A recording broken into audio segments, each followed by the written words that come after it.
Okay, we're recording. So this is the audience. Got a big group today.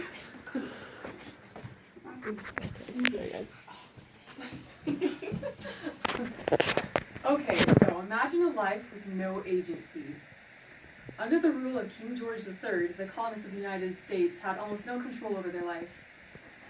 He taxed them heavily because he needed to pay for the French and Indian War, and yet they had no voice in their government, so it was completely unfair. He also mistreated them terribly. With the Boston Massacre, if the colonists spoke out against Parliament, 5 of them were shot on the spot. And the Quartering Act, soldiers could knock on any door and demand to live in the colonist's house, and they would have to pay for them to stay there. And it was very rough, and any petition that they sent out to the king, any complaints or anything, was repealed or replied with violence. And had the revolution not happened, this captive life would still be ours today. The Declaration of Independence set us free, and the Constitution is the document that keeps us free.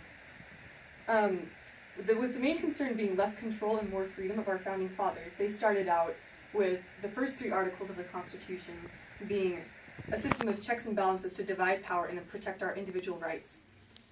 For over 200 years, this system has held strong and proved to be successful, and with a better understanding of our system, we can be more appreciative of the freedoms we enjoy. This summer, I went to a girls' state camp where I was able to experience the functions of government firsthand. And I participated in debates and elections in a mock state where I understood how government works.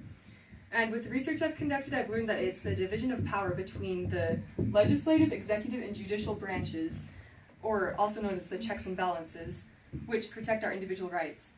Now that I've introduced the topic, I'm going to go into depth on the responsibilities of each branch as it's written in the Constitution. So the first branch, the most powerful, is the legislative branch. The legislative branch is in charge of writing the laws, and so any citizen can write a bill, and it goes to the House of Representatives and the Senate.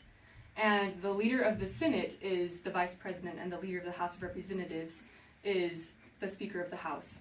And so the bill goes to both of these, and separately they debate the same bill, and if it passes in both divisions, then it goes off to the President, and he can either sign it off as law or veto it. But if he vetoes it, then it can still go back to the divisions, and if they vote 2/3 majority on it, then it will still just automatically become a law. And so although the president plays an important role in passing laws for Congress, the House and the Senate, that's not the branch that he's over. He's over the executive branch, which is the second most powerful form of government, and that's where the laws are carried out. And the president can serve up to 2 terms of 4 years, and as far as elections go, the citizens don't vote directly for the president. They vote for the Electoral College. And the Journal of Missouri Bar says that each state's number of electors is equal to the representatives in Congress. So each state has a set number of 2 senators that go towards the Electoral College and a certain number of representatives depending on the population. So for example, Idaho has 2 senators and 2 representatives because our population is pretty small. So we have 4 points if a president wins our state. Where on the other hand, if California gets one, there's 2 senators, which is just a set number, and they have 53 representatives because their population is much more big. Page 81 of the United States Government Manual says, the president is the administrative head of the executive branch of government, which includes numerous agencies, both temporary and permanent, as well as 15 executive departments. And so altogether, the executive branch is huge. There's almost 5 million workers. And also, the Journal of Missouri Bar says that the president has a wide range of matters, and he can delegate 15 head executive cabinet members to help him and advise with anything he might need. The president also chooses the Supreme Court justices, which falls under the last branch of government, which is the judicial, and that's the third most powerful one. And that's where the laws are interpreted. According to the United States of America government website, by definition, the judicial branch interprets the meanings of laws, applies it to individual cases, and decides whether or not it violates the Constitution. And so there's a Supreme Court and the lower courts, and the Supreme Court can override anything that the lower courts say about the law, but they are still important because the Supreme Court can't rule over every case. So the 3rd article of the Constitution states, the judicial power of the United States shall be vested in 1 Supreme Court and in such inferior courts as the Congress may from time to time ordain and establish. And that's in section 3. In conclusion, the Constitution protects our democracy, or rule by the people. Checks and balances of power between the legislative, executive, and judicial branch. It grants us the freedom to participate directly in our government, and it protects our natural rights.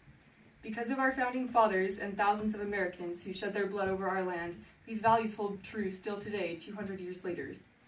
And because our founding fathers didn't have a voice in government, we do. Because they dealt with incredible mistreatment, we don't have to. Because they were controlled, held captive, and miserable, we have the right to life, liberty, and the pursuit of happiness.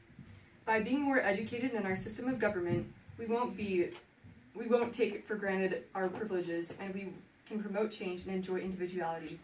These sacrifices of our founding fathers and the Constitution of the United States of America is what makes this the land of the free and the home of the brave, and I hope we never forget it.